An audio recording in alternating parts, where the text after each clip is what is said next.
Ah, transcribir también, collons. Ah, mira, ja està gravant. Vale, vale, pues perfecte, es veu que ho ha posat a gravar. Pues no toquem res. Bueno, el primer enhorabona per dorsal 12, que, bueno, he vist, perquè jo soc abonat a Dazón, en algunes coses, en altres no, que ja s'ha publicat Històries de Barrio i El hijo del sevillismo i que està bloquejat un escenari olímpico para un partido único. És així, no?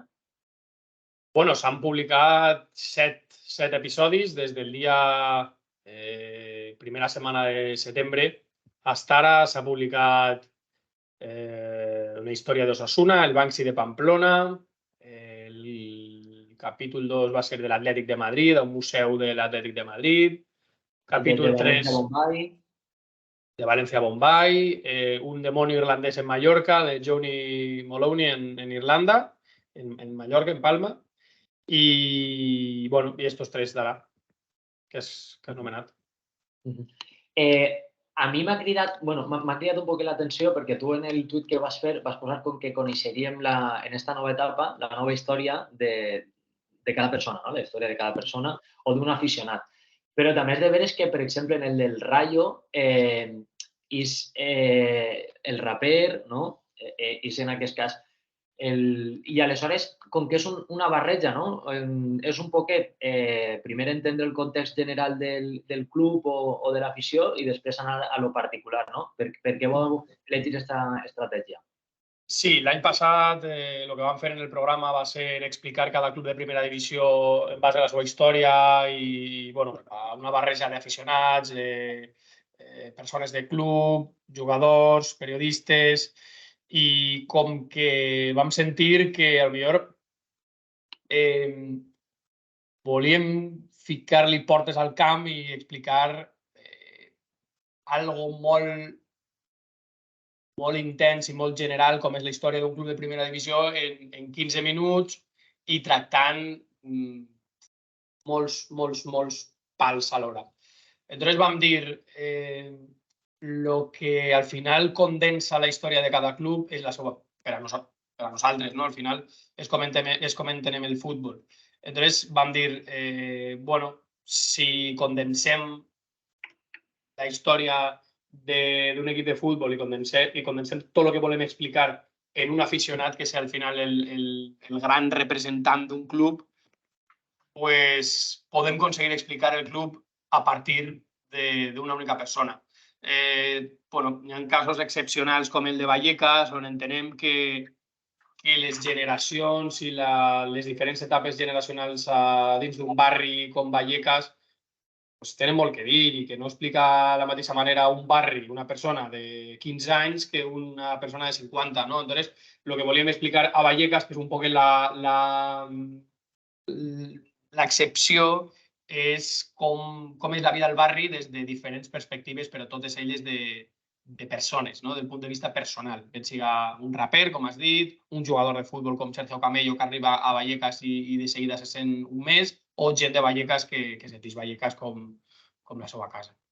El cas de Camello, bueno, que se sentia molt identificat ella amb Sant Blas, que és el seu barri d'origen. O sigui, sí, que en aquest sentit que troba molta relació. Jo no sé si en este temps, o sigui, aquesta evolució narrativa que heu tingut o que ha tingut, com t'ha servit, suposa que d'això ja has parlat moltes vegades, la teva experiència anterior generant contingut a YouTube. Què és el que hi ha de paregut i quina és la diferència en comparació al que tu feies de creació de contingut per la teva banda? Bueno, crec que n'hi ha molt de similar. Al final és la meva evolució lògica.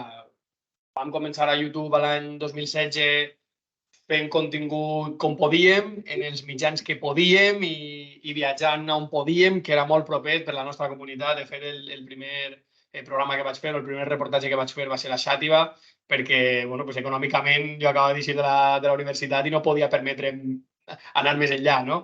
Entonces, al final és l'evolució lògica d'anar creant contingut, que la gent s'interessa per el contingut i nosaltres tindre l'obligació de millorar el contingut. En aquest cas, el pas va arribar per part de DAZN. DAZN va contactar amb nosaltres, en mi i en el meu company Àlex, per continuar aquest camí. Va ser fa 2 anys, a la Copa del Rei, mentre nosaltres seguíem treballant en YouTube de manera paral·lela, com freelance, com autònoma treballant per DAZN, i ja des de l'any passat treballant com empleats de l'empresa i tractant de, pues això, evolucionar el nostre contingut i donar un pas més amb els recursos que t'atorga DAZN. A nivell narratiu, la principal diferència és que en YouTube nosaltres explicàvem històries principalment de totes les categories, no? Hem anat al Mundial femení, Champions, fins la Copa Nostra, que és un torneig molt nostre, que és nou, però és molt de la Comunitat Valenciana, fins a la 7ª o 8ª divisió del nostre futbol. Llavors, la principal diferència és que ara ho expliquem sobretot només a primera divisió. Però el fil és el mateix, és explicar la vida a través del futbol, és explicar com el futbol al final congrega a gent tan heterogènia i tan diferent i la fa partícip de la mateixa passió, no? Un de dretes, un d'esquerres, un major, un xiquet, una dona, un home. Això és el que comparteixen tanta gent i per què, no? Què té el futbol i quines històries pot explicar per a que això siga possible, no? Veure a un home radical de dretes patir el mateix sentiment que un home o que una dona radical d'esquerres, això només ho pot explicar el futbol. És que és impossible, si no. És que no m'ho imagino en altre escenari. Sí, pràcticament podríem dir que has fet un estudi sociològic de la societat espanyola, no? I valenciana en concret, quan començaves més així, a través del futbol. Això és el que més t'ha impactat? Aquestes diferències pot ser ideològiques que persones que estan unides per aquesta mateixa afició al futbol, o què és el que més destaques d'esta última temporada i de la teva trajectòria? Pues mira, de l'última temporada, les últimes 2 històries a mi m'han fet caure la llagrimeta. Una és a la nostra comunitat, és la de Manu Saurio, que és un aficionat de Cuenca, discapacitat, en un 70% de discapacitat, que viatja o du viatjant 15 anys des de Cuenca tots els dies que hi ha partit del Villarreal per veure-lo, i que ahir en un dels nostres pobles bonicos, com és Artana, el poble de la meva nòvia, vam estar xerrant l'aficionat, que és el protagonista del reportatge, Manu, una llegenda del Villarreal com és Bruno Soriano i jo. També.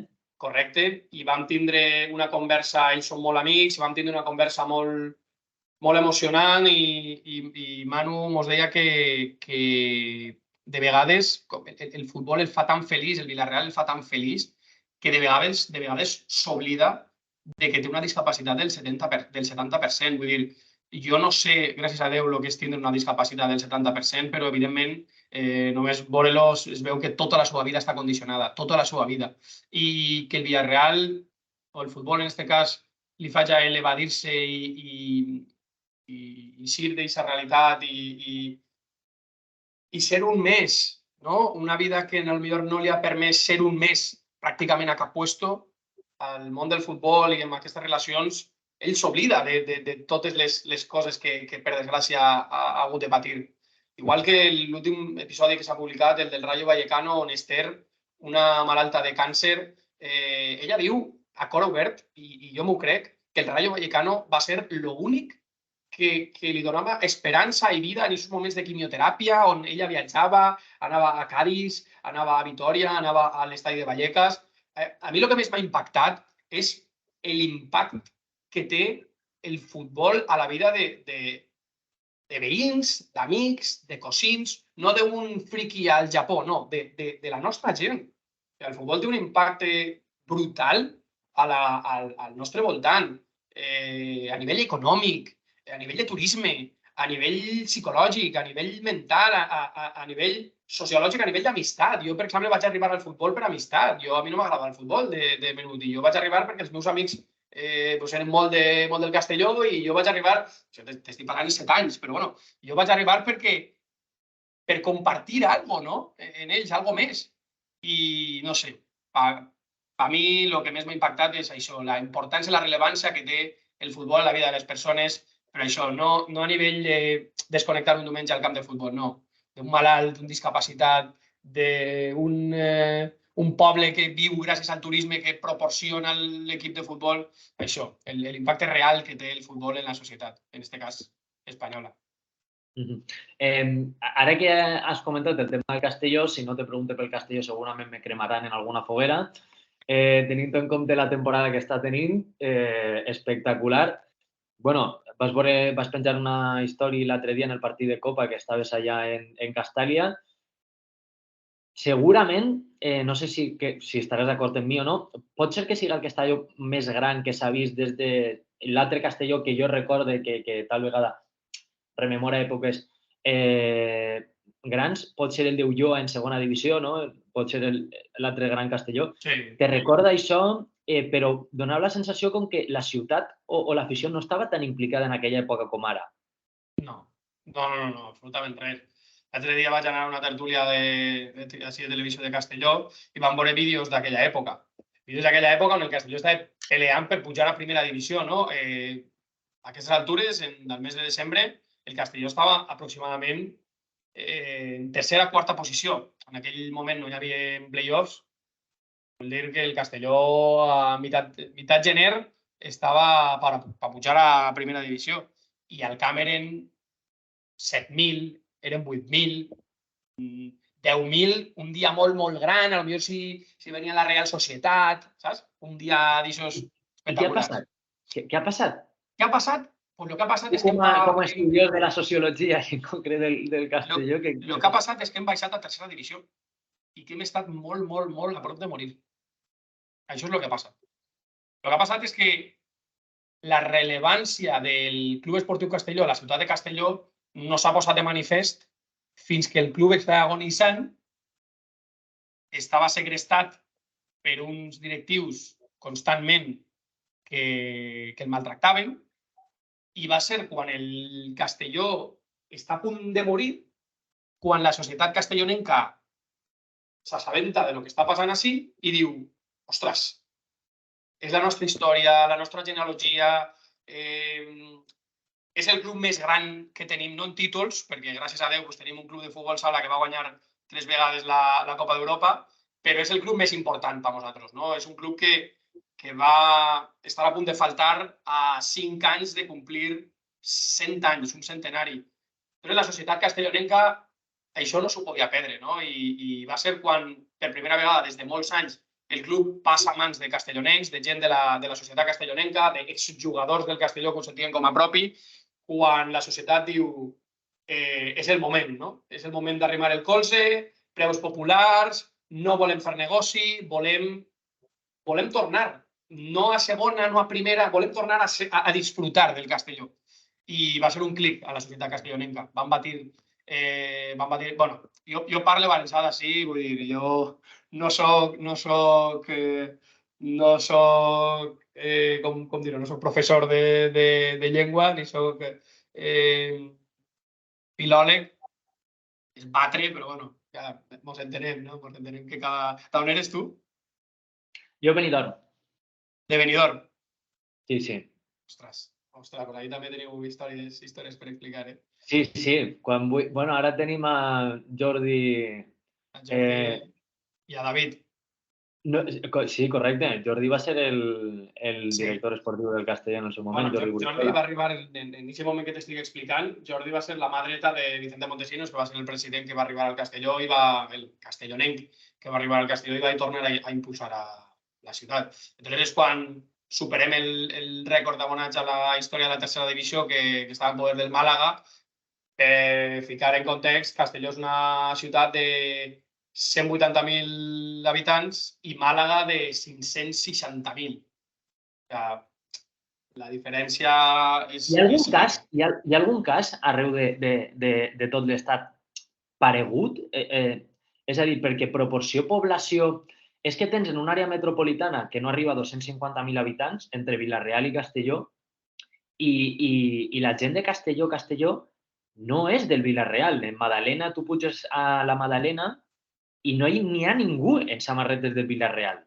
sigui, aleshores, no sé si en algun moment veurem els dos enfrontar-se en alguna categoria, això jo crec que seria una cosa increïble, però a aquest nivell, no sé, la cosa més propera que jo veig pot ser és l'Hèrcules i l'Elx, però arreu d'altres llocs d'Espanya dona la sensació, no sé, Madrid, a lo millor en Leganés i Getafe i tal, però no sé, tu que saps més del tema, si hi ha algun cas paregut en aquest sentit.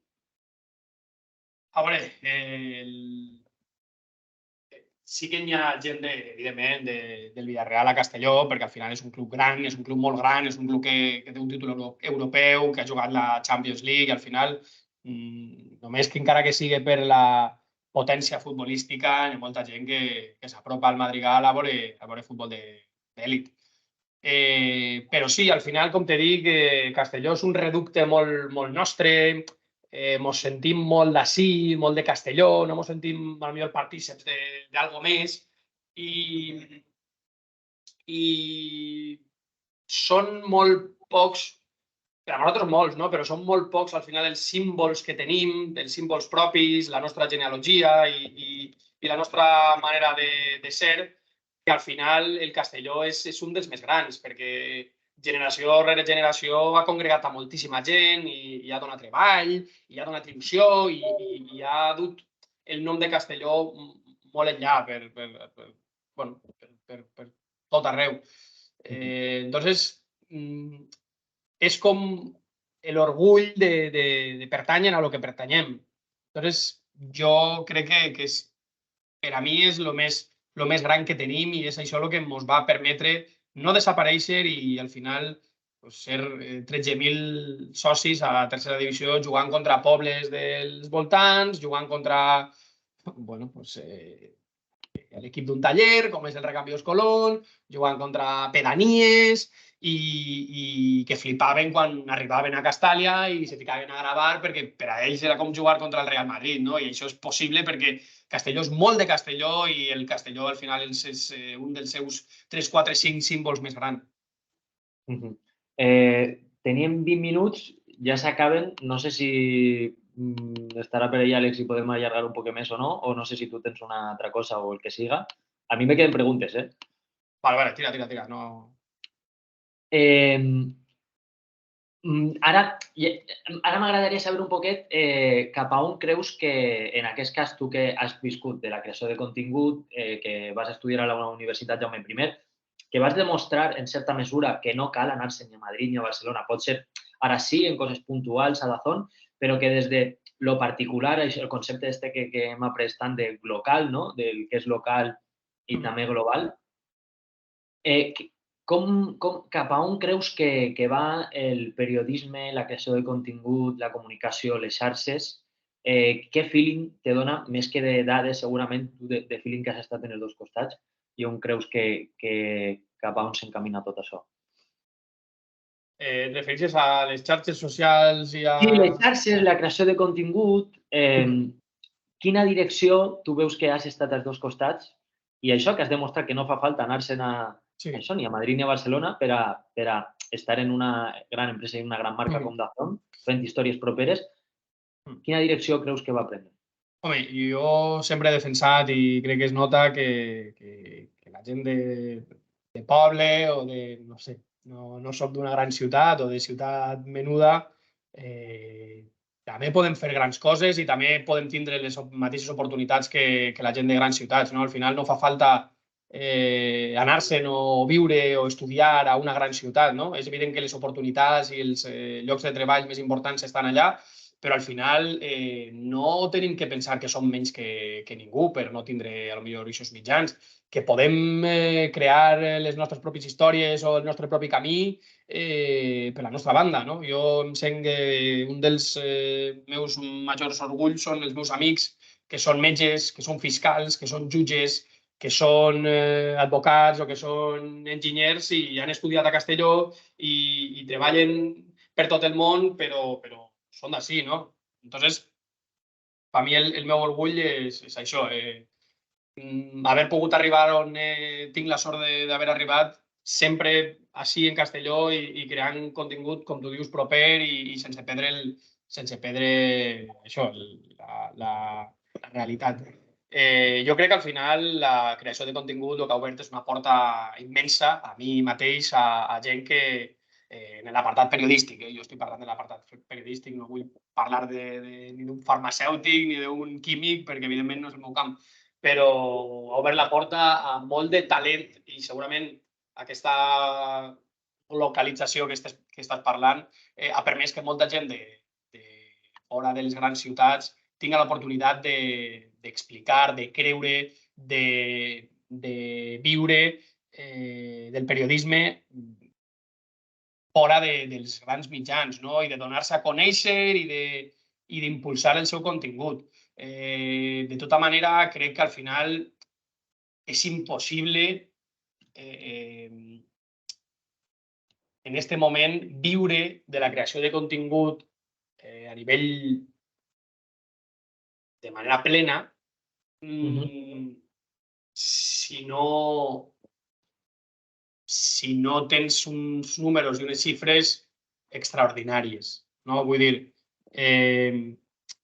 crec que el millor que està passant ara és que se fan associacions de bons periodistes, fan programes, fan emissions de Twitch i crec que fan podcast i crec que aquestes associacions i aquestes xarxes i aquestes connexions que s'estan donant és el que en el futur permetrà doncs això, la creació de programes rentables, la creació de continguts amb molt de nivell, però la realitat és que ara mateix és molt, molt, molt difícil, encara que el teu contingut siga molt bo, viure de Twitch o viure de YouTube o viure de la creació de contingut de les xarxes socials. No dic que l'única... Però a un jove o a una persona, per exemple, que està a la universitat, li ho recomanaries? Suposa que aquesta pregunta te l'han fet a un munt de vegades. Absolutament, jo sempre absolutament, però el que sempre dic és el meu cas.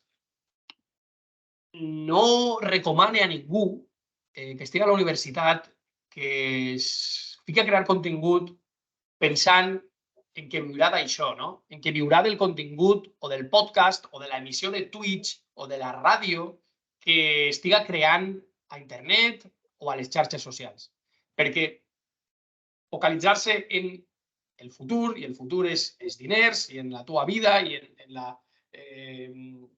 l'economia, és passar per alt el més important de la creació de contingut, que és que tu te cregues el que estàs comunicant, que és que tu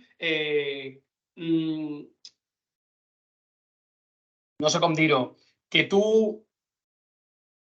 confies en el que estàs explicant i que tu cregues en això, no? Al final, si tu te fiques a comunicar alguna cosa en les xarxes socials és perquè creus de manera cega que el que estàs fent és el que vols fer, és el que a tu t'apassiona, és en el que eres bo, és on tu pots arribar a on tu vols i és una manera també que com jo vaig començar a comunicar, de practicar, de donar-te a conèixer, de tindre aquestes oportunitats, no laborals, però aquestes oportunitats d'estar al mercat, d'estar comunicant i de demostrar de lo que eres capaç, que antes, fa 15 anys, només podies tindre en unes pràctiques o en una beca o en una sort que te contractaren 6 mesos.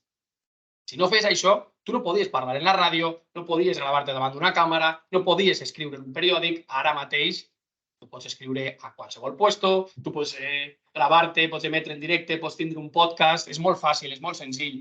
Llavors jo crec que al final quasi que te diria que és necessari que mentre estigues a la universitat i després de que isques a la universitat crees contingut i tingues totes aquestes plataformes al cap i les aprofites i te fiques davant d'una càmera i ho emetes en Twitch o en YouTube i que tingues aquest feedback i te dones a conèixer i que practiques. Per mi el més important no és tindre l'oportunitat de guanyar diners o de guanyar-te la vida o de guanyar seguidors. És tindre l'oportunitat de practicar i de fer el que fa 20 anys els nostres companys no podien fer, encara que no siguera viatjant a Madrid, viatjant a Barcelona o tenint una beca o unes pràctiques en una ràdio o en una televisió. Ahir vaig posar un tuit preguntant preguntes i m'han enviat alguna.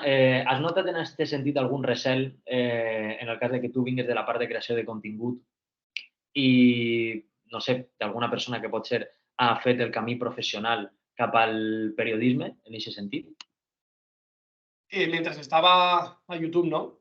Evidentment, perquè tampoc em relacionava No, molt, vull dir... en el sentit de bueno, ostres, jo supose, Sí, en sí, el sí, cap no, d'alguna... m'entenc.